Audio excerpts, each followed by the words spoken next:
Today on the Sound Health Podcast. The men started singing Amazing Grace to him. And what moved through him, moved through us all, the depth of release that he had, the softening. I mean, then it brought back this powerful memory of his father's dying. And him singing that song to his father when his father was distressed. Oh, wow. You know, so it's we could have said something to him, right? Yeah.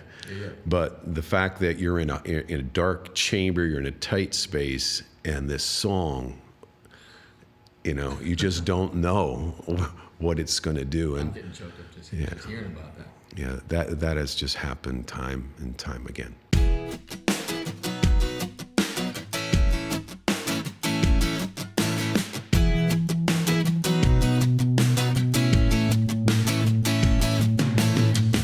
Welcome to the show. My name is Jim Donovan. I am so happy that you're here with us today. And I'm incredibly excited. I have a guest today who's a dear friend of mine, Mr. Michael Mervosh. Michael Mervosh is a licensed psychotherapist, facilitator, and trainer from Pittsburgh with over 30 years of clinical experience. Michael's also the founder and director of the Hero's Journey Foundation, which is devoted to providing transformational experiences to adolescents, adults, and elders. Welcome to the show, Michael. How are you doing today? Thank you. I'm good, Jim. It's good to be here. So good to have you. This is very exciting. You and I have been friends for quite a long time and done some work together, and I'm really excited for our listeners to get to meet you here today. Thank you for being here. Appreciate it. So I think I just want to dig in and ask you, tell our listeners a little bit about the hero's journey. What is that? What is that for? Who goes to a hero's journey? Well, the whole concept of the hero's journey is based on the monomyth put together by Joseph Campbell. You know, that's based on this universal process of taking leave of what's most familiar to you, going into the unknown, having experiences that consist of adventures and ordeals, and having something emerge from within you that wouldn't come without the right combination of adventures and ordeals, and then bringing that back into your life. Wow. So you've been doing this for how long? I've been doing the work around the hero's journey myth for about 25 years now. Wow. What kind of people show up for this? Like, why does someone choose to partake in a journey? Why does anybody go after something that they really want, right? And, you know, we're all seekers on some level. And, you know, we're in a culture that really prescribes everything, you know, for us to do. You know, it tells us, you know, you do this, you get that. Right. And, you know, in many ways that will work. And for simple things, it tends to work. But for complex things as human beings, we find that when we follow a prescription handed to us by a culture, it fits a culture in general, but not people in particular as individuals. And a journey, a mythic journey, is living into something that's truer and deeper than any particular prescription or category or set up sequence of events. That's a nonlinear experience. Yeah. So it puts you into a set of circumstances that takes you beyond who you already know yourself to be, which for many people holds great appeal. They just don't want to have to be there when it happens. Yeah. You know, so with the right amount of supports and the right kind of environment, you can become more than what you already are. So it's like something that someone can go to learn more about what they're capable of. Yeah, it supports the realization of a potential that you would either like to have or cultivate, or didn't even know that you had, that arises in the right conditions. And it's something, even though it's something that's in a way very individualistic because each person has to follow their own path or their own bliss, it's best done in groups. Yeah. Because the rising tide lifts all the boats. What do you think it is about the group? So I know this from working with people in music making, especially people that are strangers. They come together and it's awkward, but then something about making something with another person. You know, when some of the process I do that you've experienced are people drumming together. They meet each other for the first time that night at a workshop, and then all of a sudden, 10 minutes in, they're doing something together. And I see those people, they bond when that happens. In the work that you do you see, besides bonding, do you see any other things that happen?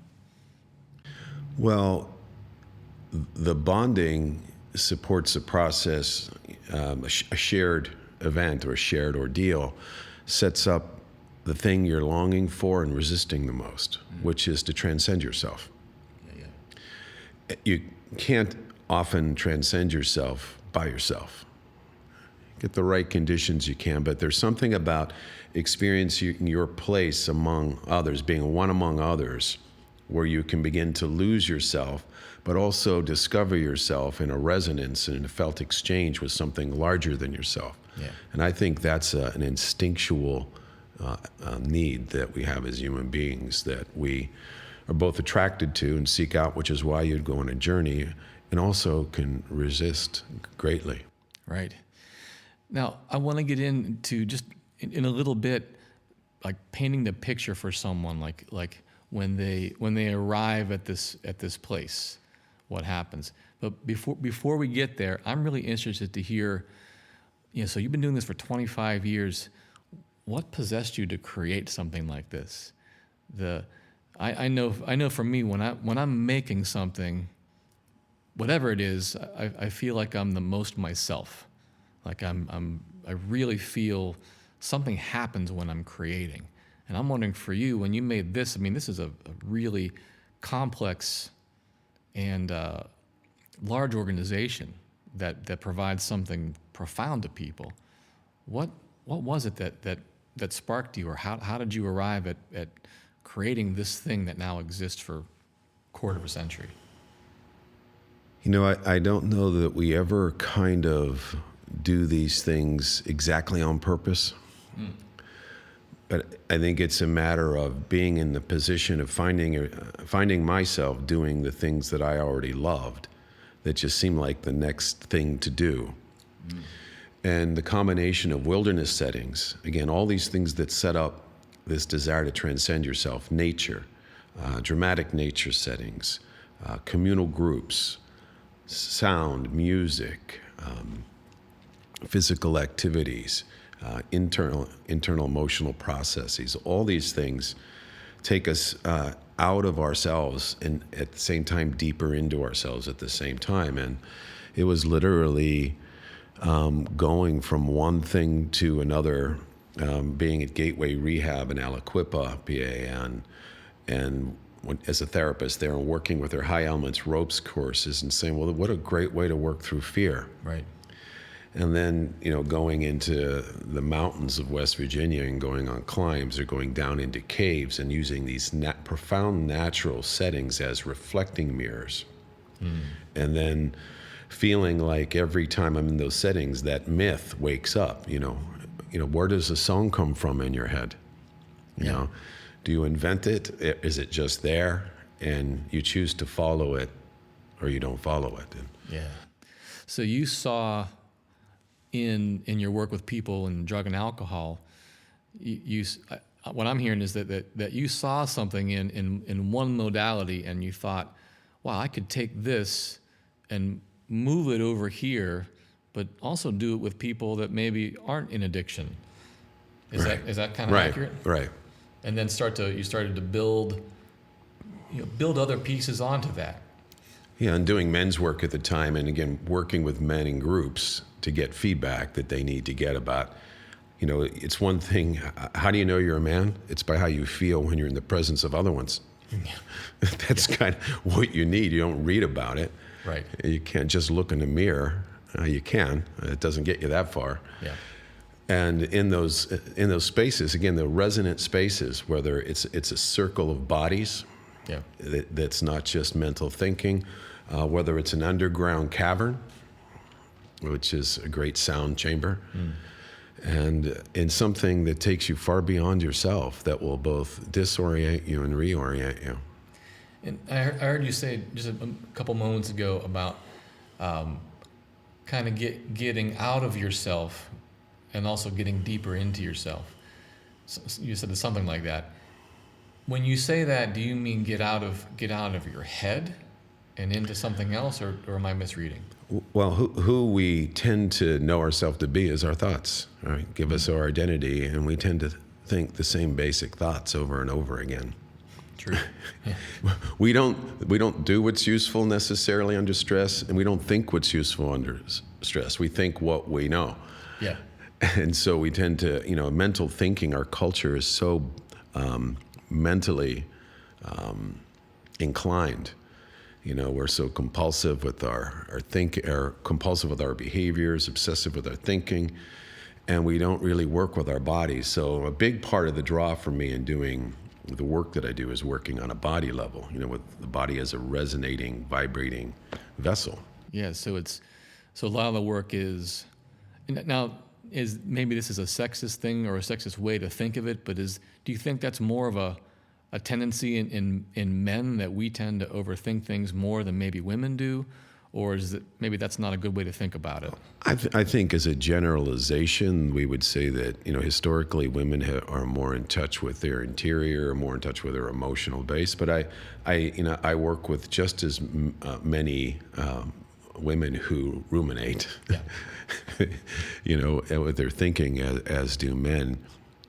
It's just a way to cling to yourself and to cling to what you know, to the thoughts, and to your thoughts and what you know in your thoughts. Yeah, that makes sense. And the fear is, we have this tremendous fear of not knowing, which we make bad meaning out of, as if we're inadequate, as if we're stupid.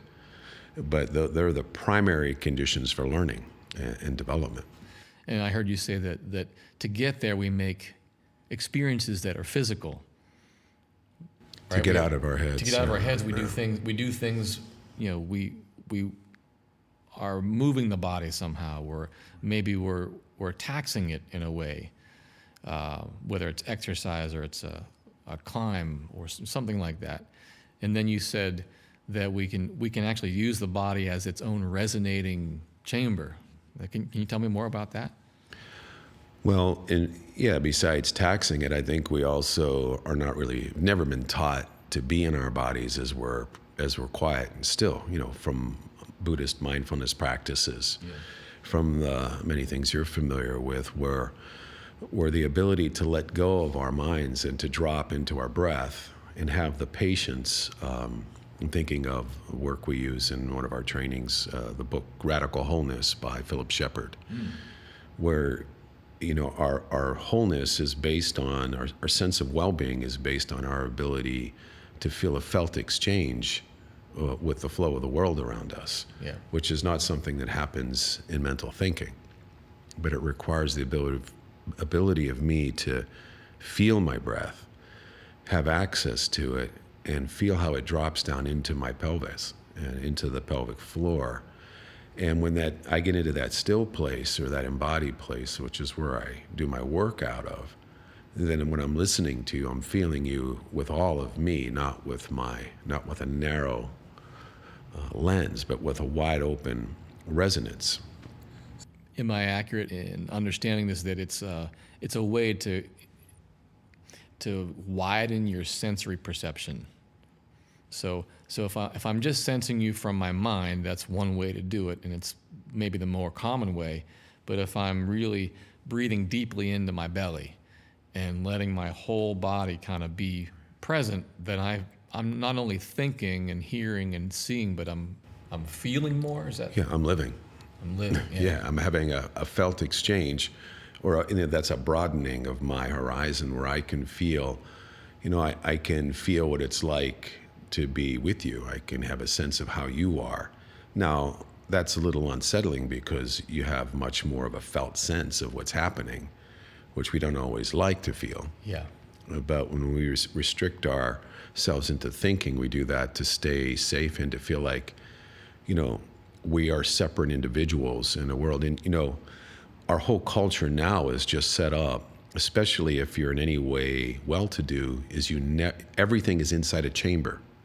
The who you know yourself to be is, we're inside this studio. Now I'm going to go get inside my car, and I'm going to move around inside my car. Then I'm going to go inside my house again. Into a room inside my house. And then I'm going to go into that room. And again, that's just the day-to-day background that says, I am me and I am safe and the world is out there and I'm in here. And our thinking works in that same way. It provides that same effect. But really, it really restricts and limits consciousness as well as creativity and healing. It's management. Yeah. And I see that in musicians where we start to think about what we should do. You know, what kind of songs should I write so that the people that listen to me will like it? And we get into I know I've got into this trap of, trying to create something for someone else, maybe for approval or for maybe I think it's going to make me money, things like that. And I've never found that works at all. Not one time. No, what's the one Eastern saying is that whoever chases two rabbits catches neither. So that that if you're really into the enjoyment of your sensory experience of music, the joy of that is in of itself its own reward. Yeah. But now if it needs to be a hit that makes money, you just lost both of them perhaps. Yeah. Every time I found every time. The enjoyment gets sucked out, and it falls. It just falls flat. In contrast, when it's just, the creativity comes and like you said, you have like an impulse about seeing a ropes course, and then you built upon that impulse, like, wow, this would really fit nicely with this. And what I'm hearing that underneath that is a philosophy of service. Like this could be helpful. This could help. Like I'll do this in a song where I'll with a lyric, I want the lyric to spark someone, maybe not in a very direct way, but like in a subconscious way where they hear sort of the energy of the voice. I'll even put myself in the emotion that I'm thinking about, literally put myself in it, whether it's tears or anger, and be there so that the listener can maybe get sparked by that. But it's more for, I think of it as like a tool, like something that they could use. And so I'm hearing that when you were creating Hero's Journey, there's some similarity there. It was to be of service, yeah. Yeah. A lot of reward there. Well, it's kind of all there is. I'm learning this. Thank you. Yeah. So let me first ask you, in your clinical practice, do you use music at all? Is that part of the practice, or are you more just people are talking and you're having more dialogue? No, I don't. Well, I don't purposefully use music, but I don't think musically. But it doesn't mean that I wouldn't use music at some point. Yeah. I use music in communal environments all the time for healing. But if someone brings a song, if they bring it, I pay attention to that. Yeah. So to me, when we were a little while ago just talking about this whole notion of being vibrating instruments. Yeah. To me, it's about being in that vibratory state where you're available and you're witnessing what's happening, and there's this natural call and response, which is not trying to help anybody. It's being able to respond to something. And a big part of healing work, in my mind, whether I'm as a practitioner, as the healer, or in self-healing, is the ability to allow your body to be at rest in the ground, right? Inherit the earth. Yeah. And in that resting space, your sensitivities awaken, where you're not solution seeking, but you're responding to what comes, what occurs to you, whatever it is, without rejecting it. And then, in listening to somebody else or being in nature, that synchronicity starts to take place. Or you're just aware of things that become synchronistic to you because you're so present to what's happening. Yeah, it just puts you in that spot of now. Yes. And I can be here, and if I've got a group of people around me or even an audience that can also be there, the vibration in the room, it shifts, it changes, something happens. So in your work with Hero's Journey, so I know that you use music because I've been there to do some of that with you with drumming. What have you seen it do to people in the journey process? Like how does it help them, or not? I'm just interested because I think it's a fascinating idea that people in a personal growth activity would use music for something that wasn't entertainment. That's interesting to me.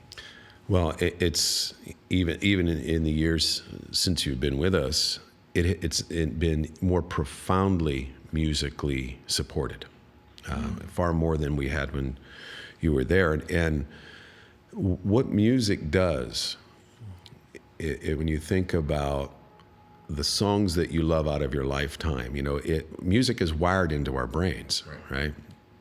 This way that sound is the way sound is organized in phrasing and in pitches to be greater than the sum of its parts. That's what makes it so powerful, and that lays right into a mythic perspective or group perspective where you're part of something beyond yourself. And in the same way that when you were 15 and, finding love and lust and having songs that really moved you, that stay with you throughout your lifetime, there's something about in the shared intensity or vulnerability of a deeper depth process when you introduce music to come underneath it or come around alongside it, they merge. And that sort of crosses the blood-brain barrier, and it creates eternity. And you're just totally there. And then for some reason then, especially if you come back to that song with that group, it deepens and takes you further and further, and then it lives outside of time. So we have those kinds of experiences that can be quite deep.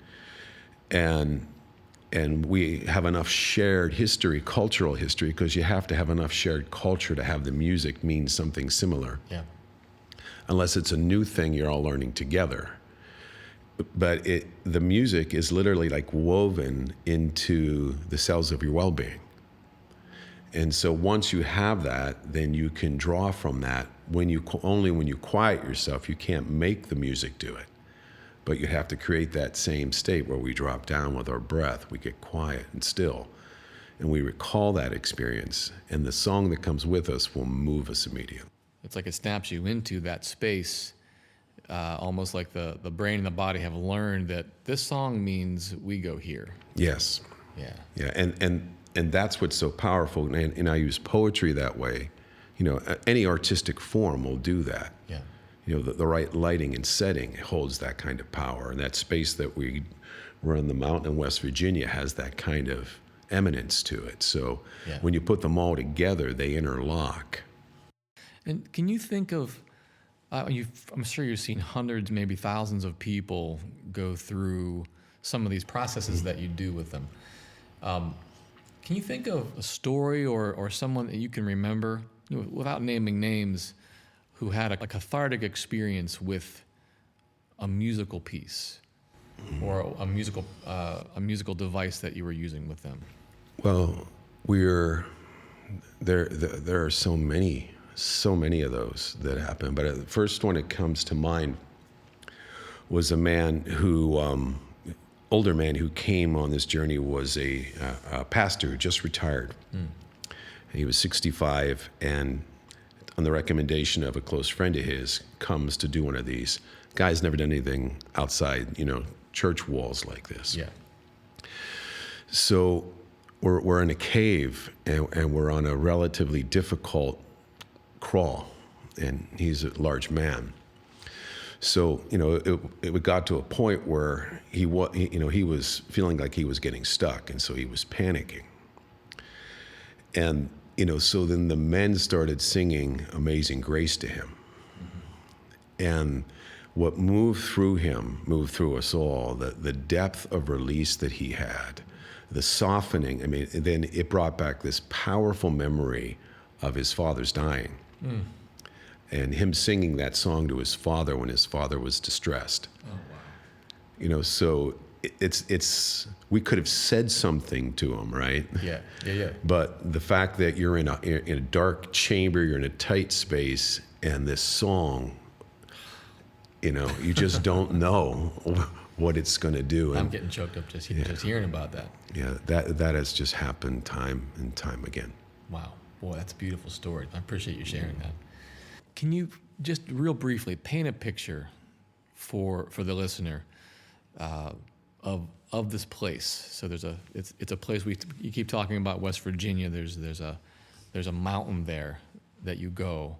What's it look like? What happens over the course of the journey? It's a week-long experience? We do a week-long for men, week-long for women, and then we do 4-day co-ed experiences there a couple of times a year. Yeah, so it's in the middle of a national forest, Monongahela National Forest.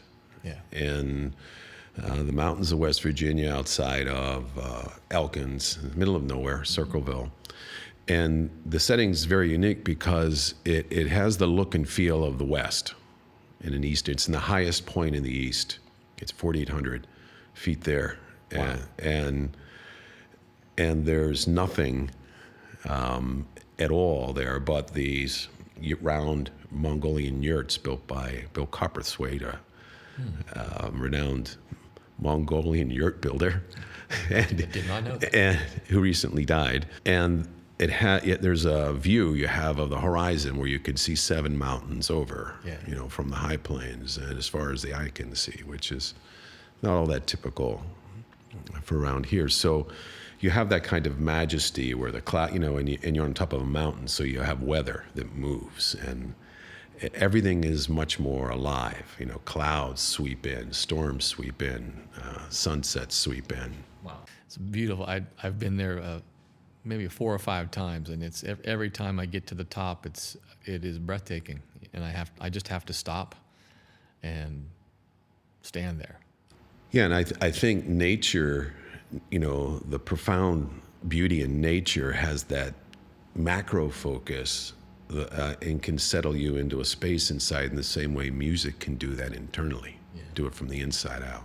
So why don't we switch gears and let's talk about some of the work that you do in Europe with this process called PsychoEnergetics. Is that right? Tell me about that. What is that? So it's a body-mind depth psychology that I developed with a colleague of mine from Spain that involves embodiment practices, mindfulness practices, and the study of depth psychology to deepen your inner experience and your inner sense of being awake and alive. Yeah. And we do the same thing. We do it communally. We do it in small groups. We do it in large groups, and we do it in dyads to teach people to drop in deeper. And it's this ability to be in encounters, right, in exchanges where the practitioner is deeply embodied and deeply present, who's not there to help, not there to fix, not there to have answers, but to be in resonance, in response to whatever is coming from their client. And it creates profound states of awarenesses, that allows people to work through fear, allows people to shed inadequacy, take risks, work through anger, be better able to tolerate difficulty and to stay interested in people different than themselves. And so is it, I'm like hearing you say, and I'm watching your body language, it seems like it kind of echoes some of the work that you're doing in Hero's Journey where it's body focused, physical focused, and also social, which is, when I think of psychotherapy, I don't always think of that there's other people besides me and a therapist in the room.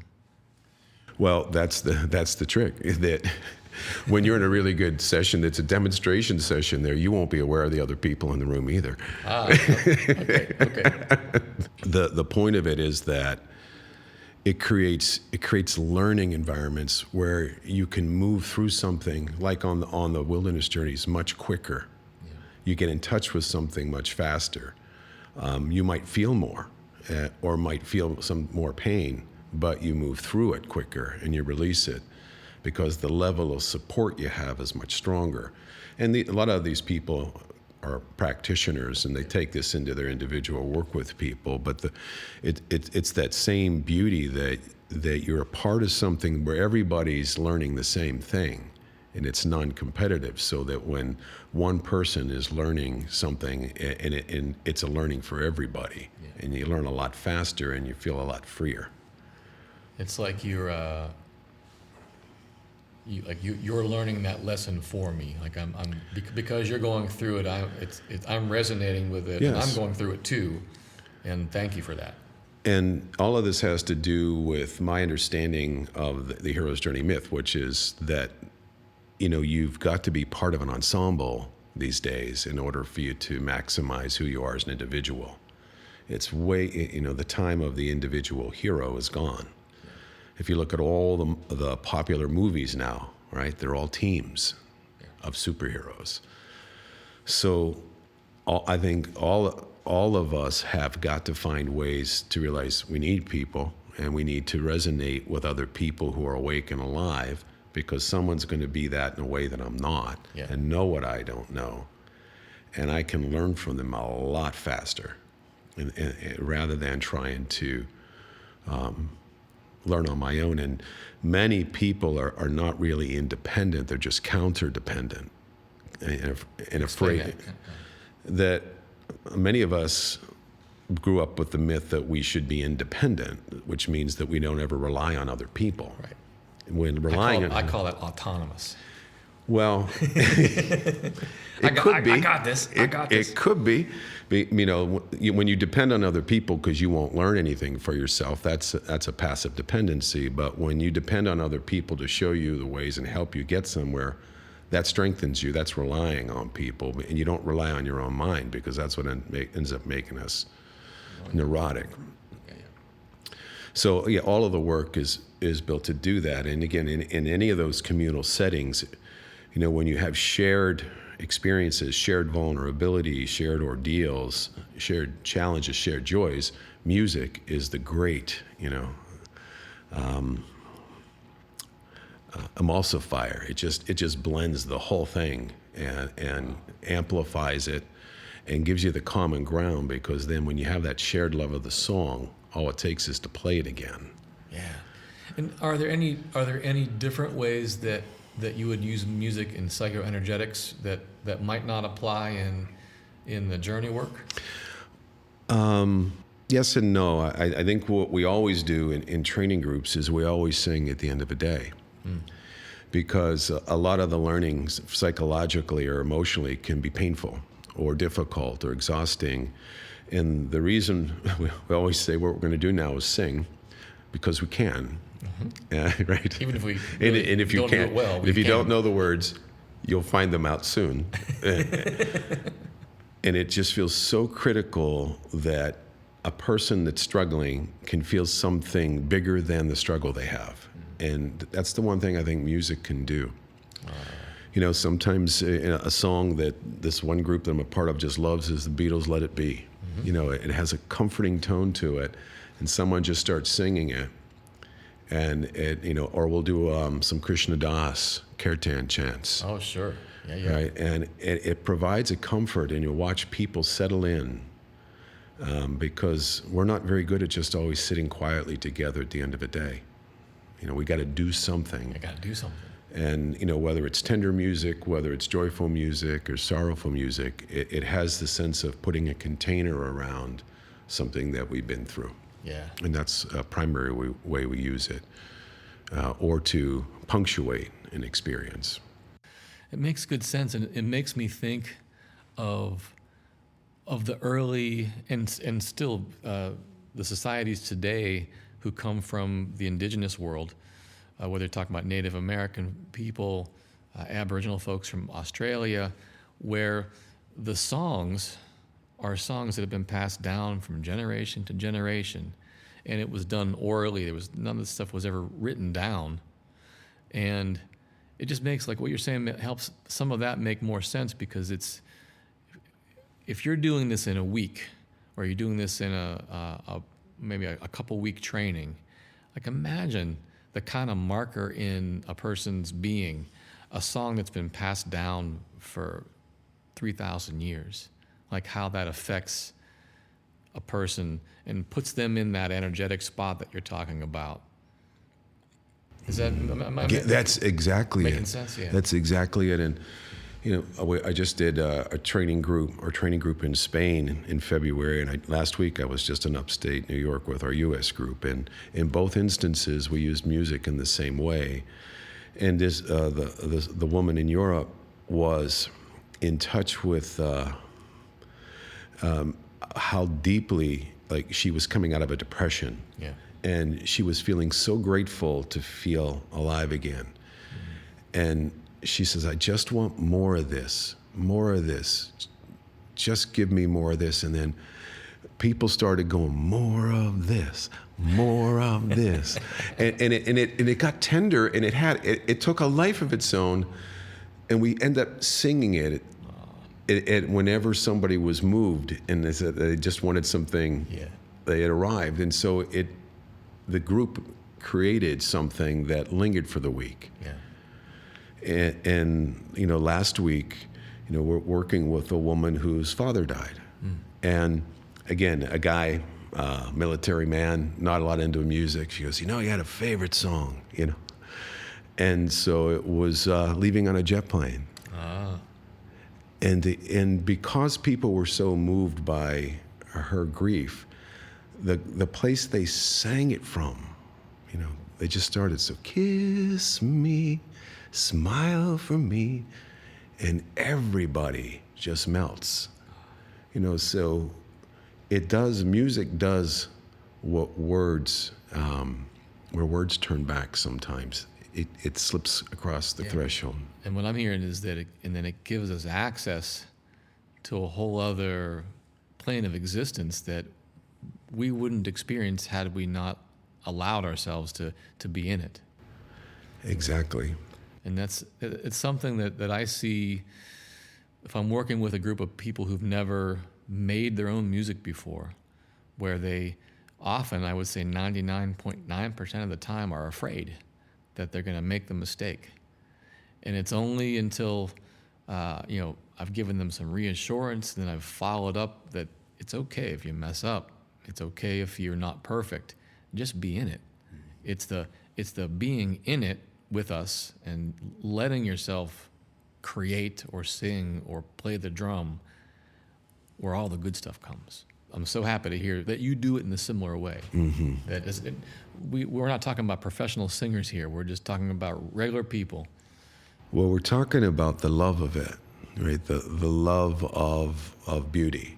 Yeah. The music is beautiful, and it creates this ability to soften into something or to let go into something.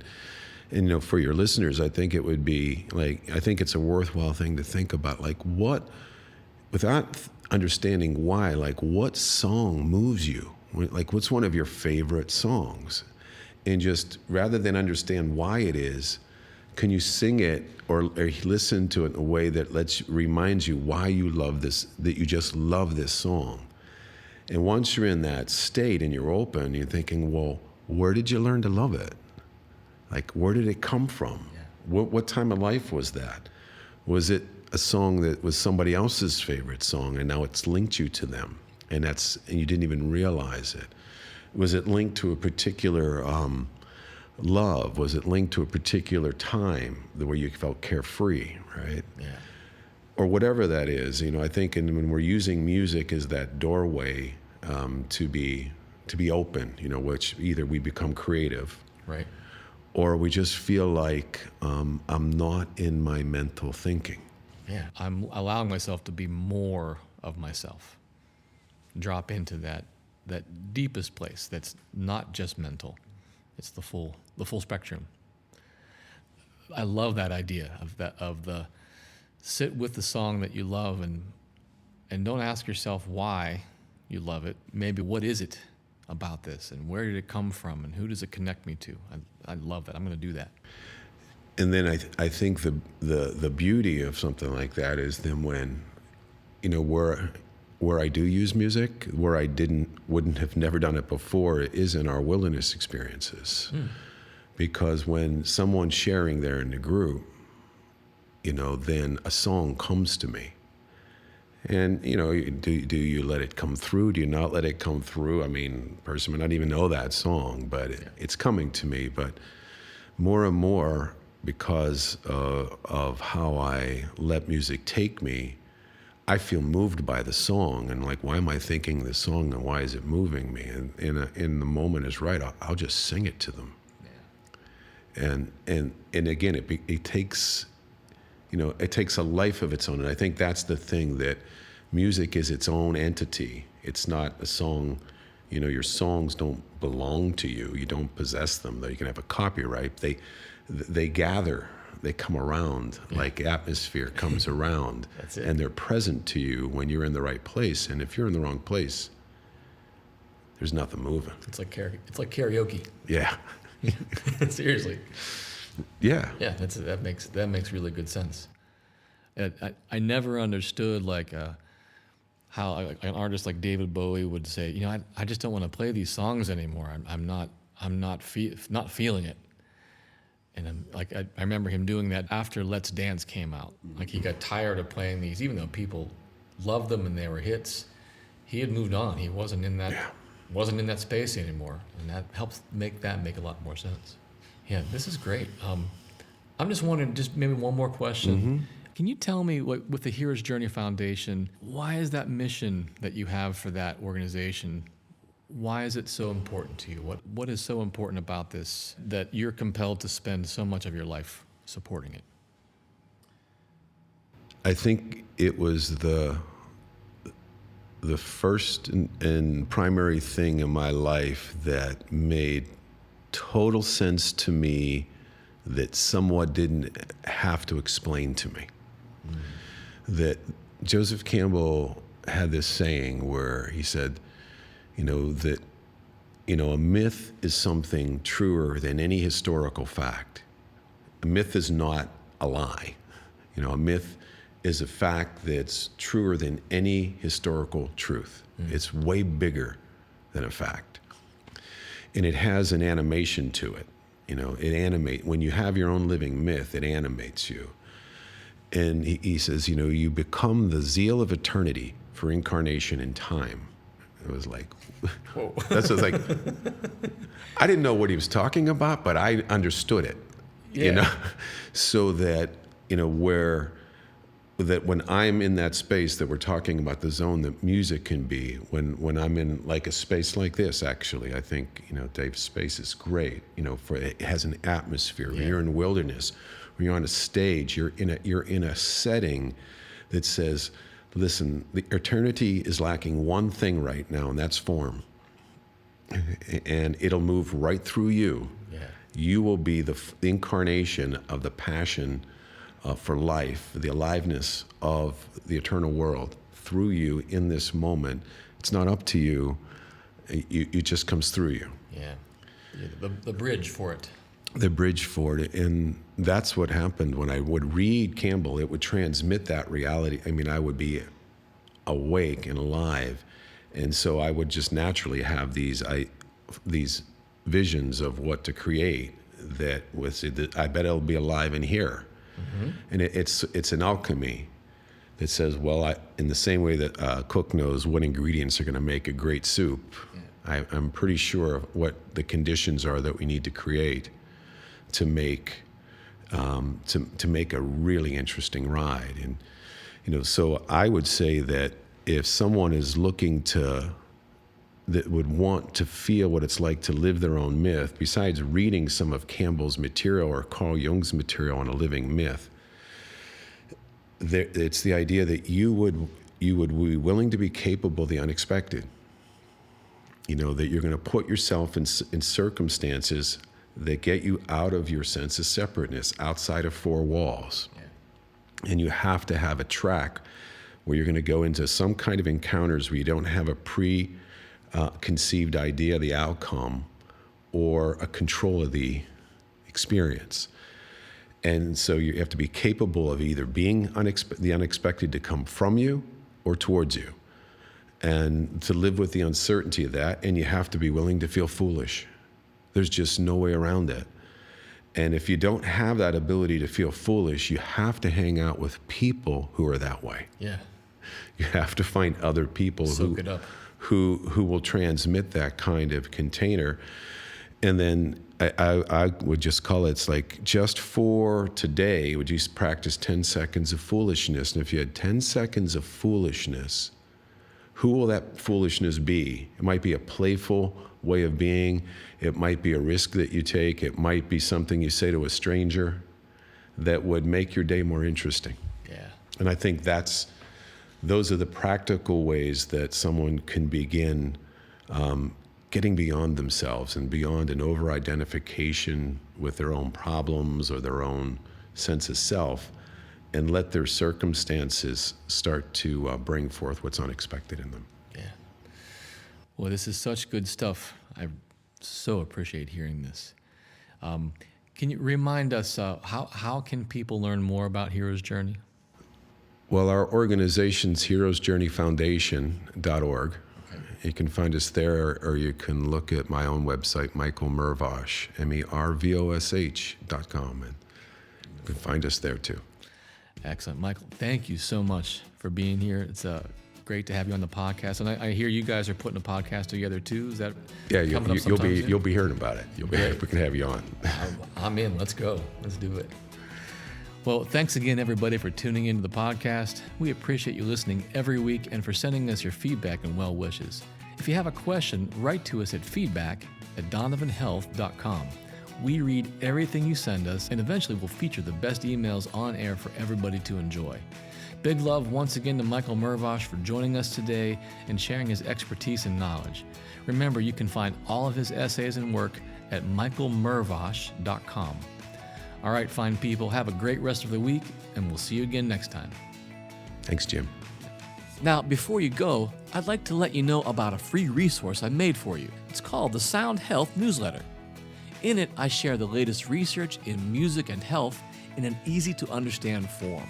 I also share beginner-friendly music and wellness exercises that you can use every day to feel your best. When you sign up, you also get discounts and first access to all of my Sound Health products and events. Remember, it's completely free. If you want it, just visit donovanhealth.com. That's DONOVAN health.com. Enter your name and email address, and I'll start sending you new issues right away. While you're on the website, you can also read full transcripts of this show and check out a ton of other valuable resources. All the information presented on this show is for educational purposes only and should not be considered medical advice. Lastly, come and visit us on the Sound Health Facebook, Twitter, Instagram, and YouTube channels. I'd love to see you there. The Sound Health Podcast is produced by OmniVista Health Learning and Donovan Health Solutions. For Sound Health, this is Jim Donovan. See you next time, and take good care.